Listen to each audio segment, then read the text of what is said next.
Nesse vídeo eu vou tentar esclarecer para vocês algumas questões que não são tão novas, mas que frequentemente eu vejo retornar na internet e de uma forma um tanto complicada. Então eu vou tentar esclarecer aqui algumas coisas. Particularmente esse problema que vem se chamando de ressignificação de conceitos. Esse processo da ressignificação ele existe já há algum tempo, não é novidade. Novas formas de interpretação, novas formas de hermenêutica e uma série de outras coisas. Mas vamos esclarecer aqui algumas coisinhas. Primeiro que o Brasil já está há algum tempo envolvido numa tal de guerra de narrativas. E eu, lá atrás, 2019 principalmente, eu alertei muito sobre isso, né? O perigo de se acreditar que essa guerra de narrativas era a grande luta contra a esquerda, né? Então, na verdade, essa guerra de narrativas era uma armadilha da esquerda. A esquerda estava atraindo sua atenção para determinados aspectos polêmicos. Enquanto isso, ela vai trabalhando as bases, como ela diz, como eles sempre souberam fazer muito bem. A primeira ideia que vem logo é o conceito de democracia. Então, quando a tal direita conservadora, que é também uma ideologia revolucionária, ela define a ideia de democracia, de um modo geral, baseada na democracia liberal, no liberalismo. E a tal esquerda, eles definem o conceito de democracia baseado na ideia socialista comunista. Bom, o que é essa esquerda?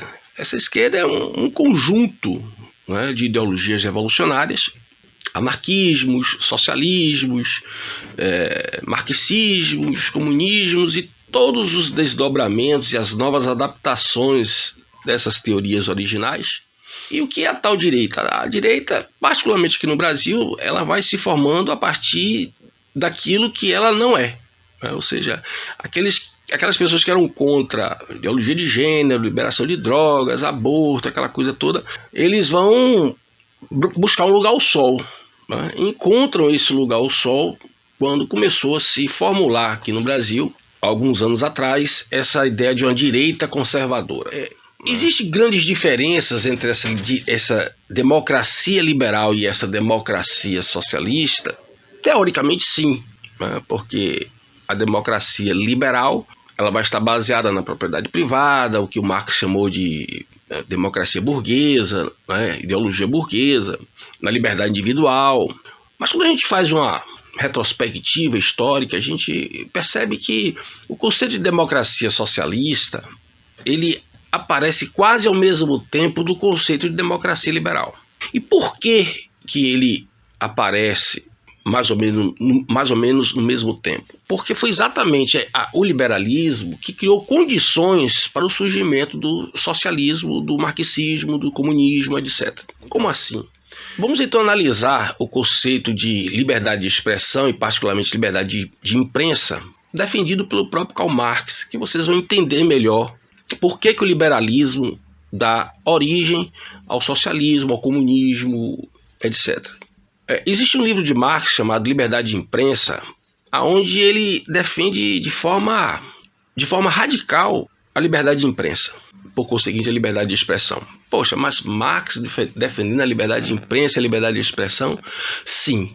Por quê? Exatamente porque a liberdade de imprensa e de expressão é uma forma de articular, no caso em questão na época, a classe trabalhadora para se rebelar contra a tal burguesia.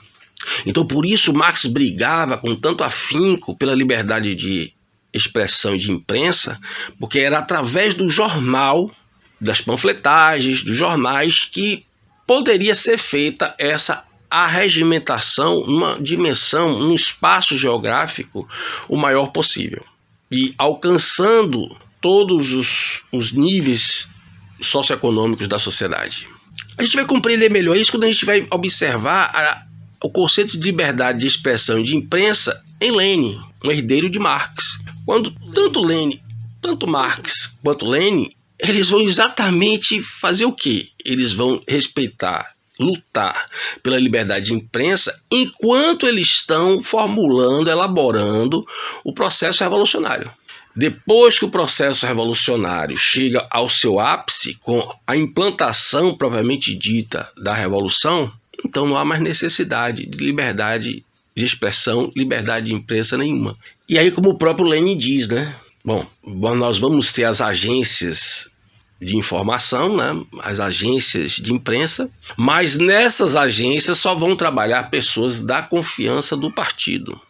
Então aí você começa a entender o porquê a ideia de liberdade, ela vai corroborar, ela vai criar condições para o surgimento dos socialismos, dos comunismos, etc. A liberdade, o conceito de liberdade revolucionário é um conceito de liberdade extremamente amplo, aberto. Nesse conceito de liberdade cabe você reivindicar por todo e qualquer direito, por mais absurdo que possa ser. Mas quem criou bases para isso foi a própria ideologia liberal, na qual se baseia a democracia liberal. Aí você vai dizer, poxa, mas então a democracia socialista, ela está errada? Bom, eu não vou fazer aqui um juízo de valor, porque se eu fosse fazer um juízo de valor, eu diria que ela está errada, eu não concordo com ela. Mas aqui nós estamos tentando analisar coisas no sentido teórico, como é que vai se formando esse pensamento, ou esses pensamentos, essas ideias, né? E nesse sentido, a própria democracia que a gente aprendeu a amar, a adorar, é um governo degradante. Por que os gregos não gostavam de democracia?